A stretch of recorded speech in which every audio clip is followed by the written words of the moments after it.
Question number 5। Question number 5 में मैं आपको बताता हूं दैट फर्स्ट करें a revolving sphere of mass 5 kg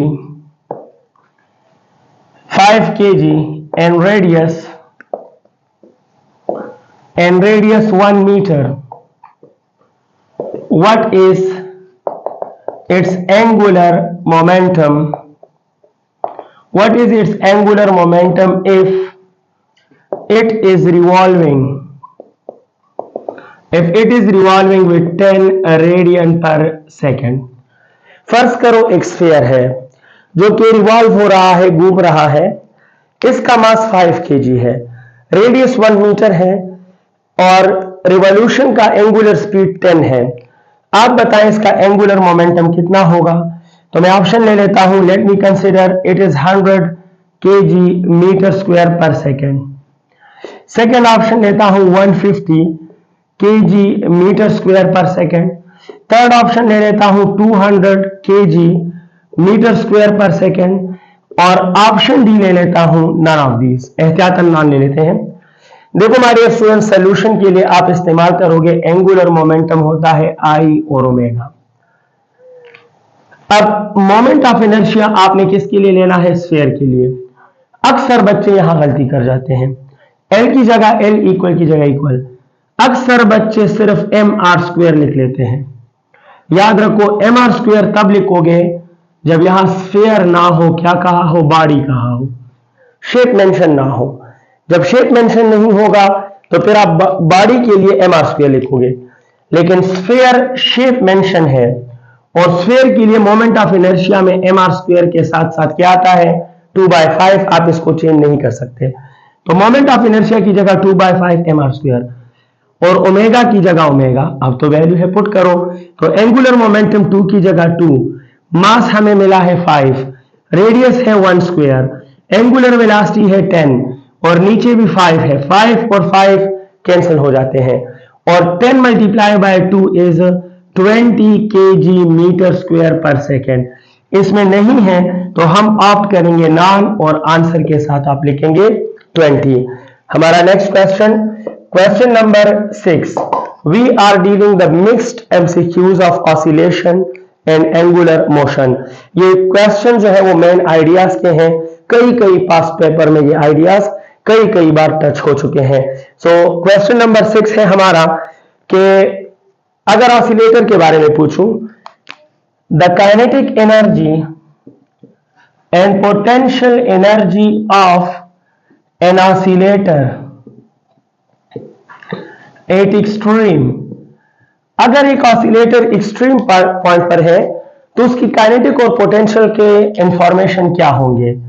option A maximum और मैक्सिमम, ऑप्शन बी मिनिमम और मिनिमम, ऑप्शन सी मैक्सिमम और मिनिमम और option D minimum and maximum. तो पहली बात तो ये याद रखिए डियर स्टूडेंट्स कि किसी भी ऑसिलेटर का पोटेंशियल और काइनेटिक एक साथ मैक्सिमम नहीं होते। जहां काइनेटिक मैक्सिमम होगी वहां पोटेंशियल मिनिमम होगी, जहां काइनेटिक मिनिमम होगी वहां पोटेंशियल मैक्सिमम होगी। So my dear students, maximum और मिनिमम तो बिल्कुल गलत है। एक मैक्सिमम दूसरे मिनिमम। याद रखिएगा अगर मीन पोजीशन का पूछा जाए तो वहां काइनेटिक एनर्जी मैक्सिमम होती है और पोटेंशियल एनर्जी वहां मिनिमम होती है, लेकिन एक्सट्रीम पर कहानी अपोजिट है। एक्सट्रीम पर काइनेटिक एनर्जी मिनिमम हो जाती है, जीरो हो जाती है, जबकि पोटेंशियल एनर्जी मैक्सिमम होती है। याद रखें ऑसिलेटर जब एक्सट्रीम टू एक्सट्रीम आता जाता है तो पोटेंशियल और काइनेटिक एक दूसरे में बदलते रहते हैं, लेकिन टोटल एनर्जी हर पॉइंट पे कांस्टेंट रहती है। Total energy is constant everywhere. Extreme पर जाकर सब कुछ पोटेंशियल हो जाता है और मीन पर आकर सब काइनेटिक बन जाते हैं, लेकिन टोटल ऑलवेज रिमेन्स कांस्टेंट। यहां हमसे एक्सट्रीम का पूछा गया है, सो हम कहेंगे काइनेटिक मिनिमम है, पोटेंशियल मैक्सिमम है, and the correct option of this question is option D dear students, option D ठीक है। हमारा नेक्स्ट क्वेश्चन है, अपने नेक्स्ट क्वेश्चन की तरफ जाएंगे। Question number 7। क्वेश्चन नंबर 7 जो है ऑसिलेशन और एंगुलर मोमेंटम के बेसिक कॉन्सेप्ट्स पे बात करते हैं। ऑसिलेटर का एक और बेहतरीन क्वेश्चन करते हैं जो कई पास्ट पेपर में इस आइडिया के क्वेश्चन डील हुए हैं। So if an oscillator oscillating according to x is equal to 10 cos of 10t, अगर एक ऑसिलेटर इस इक्वेशन के मुताबिक ऑसिलेशन कर रहा है, व्हाट आर इट्स एम्पलीट्यूड, तो इस मोहतरम ऑसिलेटर का एम्पलीट्यूड क्या है एंड फ्रीक्वेंसी। तो आप बताएं इसका एम्पलीट्यूड और फ्रीक्वेंसी क्या क्या है। ऑप्शन ए मैं कहूंगा, ऑप्शन ए 10 और 10, option B 10 by pi 10 by pi और 10, ऑप्शन सी 10 और 5 बाय पाई, और वही बात एहतियातन नॉन। देखो हमारे स्टूडेंट्स, जब इस तरह का क्वेश्चन आएगा तो आपको स्टैंडर्ड इक्वेशन से कंपैरिजन करना होगा। आपको जो गिवन इक्वेशन है वो है x is equal to x naught cos omega t, sorry given equation जो है वो काज 10 और x नॉट की जगह भी 10 है। देखो ये गिवन इक्वेशन है, पहले गिवन इक्वेशन लिखोगे, ये गिवन इक्वेशन है। अब स्टैंडर्ड इक्वेशन क्या है? The standard equation is x is equal to x naught cos omega t. अब कंपेयर करें, देखो x की जगह x, इक्वल की जगह इक्वल, तो एम्पलीट्यूड की जगह क्या आया है 10। हम समझ गए कि the amplitude of this oscillator is 10, तो पहला आंसर जो कि एम्पलीट्यूड का है वो तो 10 है। अब फ्रीक्वेंसी के लिए देखें, कॉज के लिए कॉज, टाइम के लिए टाइम, तो बताएं ओमेगा के लिए क्या आया है 10। अब बहुत से बच्चे जल्दबाजी में कहते हैं कि ओमेगा 10 है तो 10 और 10, एम्पलीट्यूड भी 10, फ्रीक्वेंसी नहीं, ये ओमेगा फ्रीक्वेंसी नहीं है, ये तो एंगुलर फ्रीक्वेंसी है। आपसे तो सिर्फ फ्रीक्वेंसी मांगी है, तो आप कहें सर इस रिलेशन के मुताबिक ओमेगा के बराबर आया है 10, ओमेगा के लिए 10 आया है, लेकिन हम जानते हैं ओमेगा होता है 2 पाई एफ, तो 2 pi f is equal to 10, आपको ये एफ चाहिए, f is equal to 10 divide by 2 pi, तो 10 और ये कैंसिल, तो it is 5 by pi, and the correct option of this question is option C. हम नेक्स्ट क्वेश्चन की तरफ जाएंगे। ये मोस्ट इंपॉर्टेंट क्वेश्चन था और कई पास्ट पेपर्स में मौजूद है। इसका डेटा और वर्डिंग शायद चेंज हो, लेकिन आइडिया यही है हमारे students. Let me proceed towards question number 8, आज के लेक्चर का क्वेश्चन नंबर 8। और क्वेश्चन नंबर 8 जो है उसके बारे में ऑसिलेटर का ही कर लेते हैं, दैट इफ द डिस्प्लेसमेंट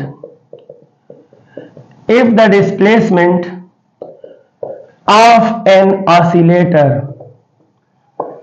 अगर ऑसिलेटर का जो डिस्प्लेसमेंट है, let me consider, if the displacement of oscillator is 1/4 times of amplitude, what is its kinetic energy। अगर एक ऑसिलेटर है और उस ऑसिलेटर का डिस्प्लेसमेंट 1/4 ऑफ एम्पलीट्यूड है, तो काइनेटिक एनर्जी क्या होगी?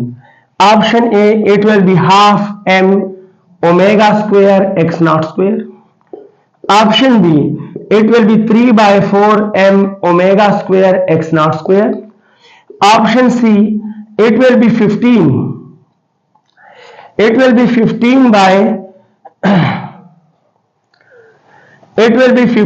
divided by 32 m omega square x not square, और एहतियातन ले रहा हूं नॉन, क्या पता ना आए, मैं तो सोच रहा हूं लेकिन हो सकता है ना आए। सॉल्व कैसे करेंगे? माय डियर स्टूडेंट्स, आपको काइनेटिक एनर्जी का अपना इक्वेशन लिखना होगा और kinetic energy of oscillator is half m omega square x not square minus x square. It is the basic formula for kinetic energy of oscillator. आप value put करेंगे तो kinetic energy is equal to half की जगह half, m की जगह m, omega square की जगह omega square, x not square की जगह एक्स नॉट स्क्वायर माइनस ये डिस्प्लेसमेंट है। लेकिन इन्होंने कहा कि डिस्प्लेसमेंट जो है वो 1/4 ऑफ एम्पलीट्यूड है, यानी गिवन इंफॉर्मेशन ये है कि displacement is equal to x not divide by the displacement is 1/4 of amplitude. तो आप x की जगह एक्स नॉट बाय 4 लिखोगे और इनके ऊपर स्क्वायर भी है, तो रिलेशन बन जाएगा हाफ m ओमेगा स्क्वायर। यहां एक्स नॉट स्क्वायर है माइनस यहां x not square divide by 16 आ जाएगा, x not square divide by 16। अच्छा डियर स्टूडेंट्स, आप इनका एलसीएम ले लें, इनका एलसीएम ले लें, इस पूरे सर्कल से आपको मिलेगा 15 एक्स नॉट स्क्वायर बाय 16। तो 15 मल्टीप्लाई बाय 1 इज 15, तो इधर आ जाएगा 15, m अपनी जगह पे, ओमेगा स्क्वायर अपनी जगह पे और साथ में एक्स नॉट स्क्वायर आएगा। लेकिन 16 multiply by 2 is 32, so the answer is 15 by 32 m omega square x not square. ये हमारा इस क्वेश्चन का आंसर हो जाएगा। हम अपने नेक्स्ट क्वेश्चन की तरफ बढ़ने वाले हैं और हमारा नेक्स्ट क्वेश्चन, क्वेश्चन नंबर 9।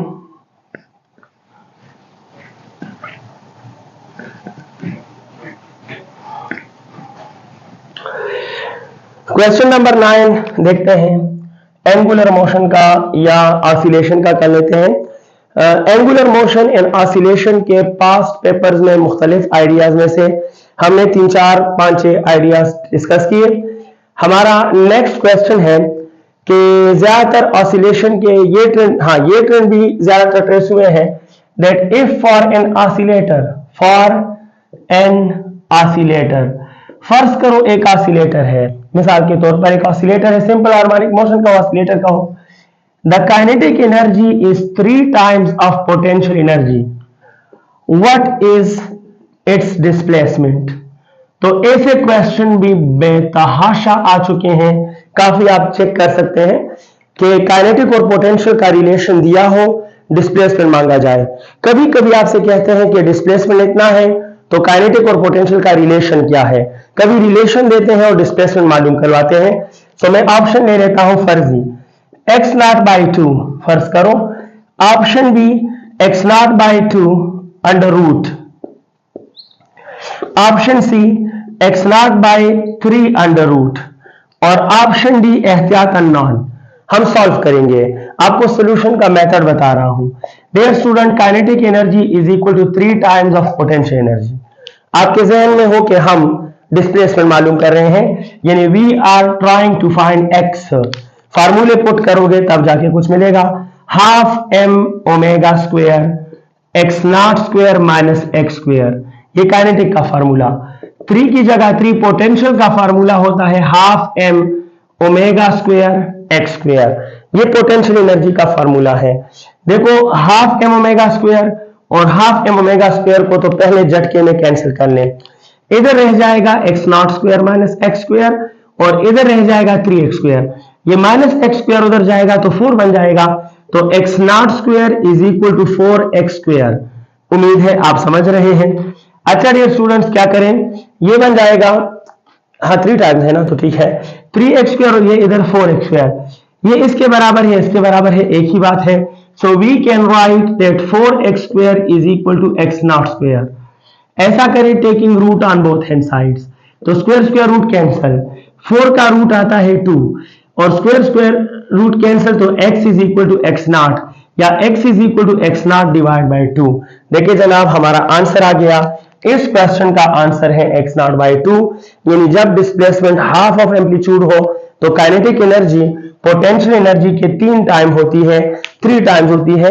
समझने वाले इससे कंक्लूजन भी निकाल लेंगे कि अगर हाफ ऑफ एम्पलीट्यूड पर हो ऑसिलेटर, तो अगर उसकी पोटेंशियल एनर्जी जो है वो 10 जॉल हो तो समझ जाना कि उसकी काइनेटिक एनर्जी 30 जॉल होगी, यानी 3 टाइम पोटेंशियल एनर्जी से ये ज्यादा होगी। एक और क्वेश्चन करते हैं, question number 10। And my dear students, question number 10 for you people. ऐसे भी कई क्वेश्चंस आए हैं that the correct vectorial form among the following. आपको कुछ मैथमेटिकल या वेक्टोरियल फॉर्म दे रहा हूं, इसमें से करेक्ट कौन सा है? Option A v is equal to minus omega cross r। Option B v is equal to r cross omega minus r cross omega minus. Option C v is equal to omega cross r और minus v। और option D all of these. ये सब ठीक है क्या? ये सही है। तो याद रखिए डियर स्टूडेंट्स, ऐसे एमसीक्यूज के लिए बहुत जरूरी है कि आप लोग रेफरेंस याद करें। क्या याद करें? रेफरेंस याद करें। और v और r omega, v is equal to r omega का जो रेफरेंस है, रेफरेंस मीन करेक्ट फॉर्म। जो बेसिक करेक्ट फॉर्म होता है वो ये है, याद रखें कि v is equal to omega cross r। ये बेसिक करेक्ट फॉर्म है।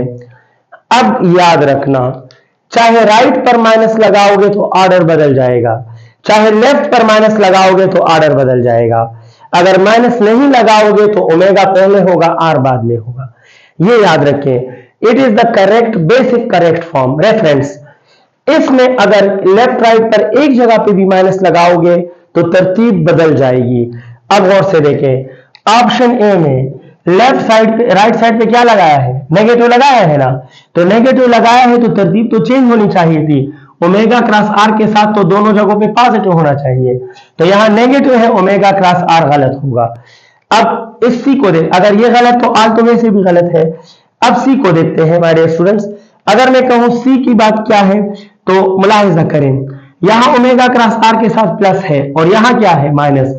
लेकिन ओमेगा क्रॉस आर में दोनों के साथ क्या होना चाहिए? प्लस होना चाहिए। तो ये भी गलत। यहां पर ये ऑप्शन ठीक है। क्यों ठीक है? तो देखो, ओमेगा क्रॉस आर की जगह आर क्रॉस ओमेगा लिया है, तरतीब बदल दिया है, लेकिन क्यों? क्योंकि एक के साथ नेगेटिव आया है। लिहाजा the correct option is option B. एक क्वेश्चन और कर लेते हैं, मेरे ख्याल में काफी है। ये 11 एमसीक्यूज मैंने जो आपके साथ शेयर किए, ये वो आइडियाज हैं जो बेसिक आइडियाज कहलाते हैं और कई जगह पर ये हमेशा टच होते हैं टेस्ट में, और ईटा में भी टच हुए हैं। My dear students, question number 11। अगर मैं आपसे कहूं that a body of mass m 2 kg revolving in a circle of radius 1 meter with 2 meter per second. Another body of 4 kg revolving in a circle of radius 2 meter with 1 meter per second. The ratio of centripetal forces, इनके centripetal forces का ratio क्या होगा? So option A 1:1, 1:2, 2:1 और option D non एहतियातन ले रहा हूं। आपके सामने क्वेश्चन बना रहा हूं, आपके सामने सॉल्व करूंगा। आप कहें सर F1/F2 मांग रहे हो, सिंपल, सेंट्रिपिटल फोर्स 1 2। आप कहें सर सेंट्रिपिटल होता है mv²/r और mv²/r। फर्क क्या है? फर्क यह है 1 में m1 v1 r1, 2 में m2 v2 r2। नोटा सुपरेश हुए। अच्छा, इसको लिखूंगा m1 v1² divide by r1। जब ये डिवीजन मल्टीप्लाई बन जाए तो ये उल्टा हो जाएगा, ये बन जाएगा r2 divide by m2 v2²। अब आपने सिर्फ वैल्यू पुट करनी है, कैलकुलेशन करनी है। m1 की वैल्यू कितनी है? 2। चले बात खत्म करें। v1 की वैल्यू है 2 तो 2²। r1 की वैल्यू है 1 तो 1, बात खत्म। मल्टीप्लाई बाय r2 की वैल्यू है 2, m2 की वैल्यू है किधर गया, m2 की वैल्यू है 4, तो m2 की जगह 4 और v2 की वैल्यू है 1, तो इधर निकले 1 स्क्वायर। अब सॉल्व करें, सोल्यूशन आपका काम है। ये 2 2 क्या बनता है, 4 बनता है, और ये 4 गया काम से, और 2 का स्क्वायर मीन 4 और नीचे 1। The answer is 4:1। क्या इसमें है, नहीं है तो हम नाल लेंगे और अच्छे बच्चों की तरह साथ में क्या लिखेंगे, 4:1। Wish you good luck dear students, Allah Hafiz.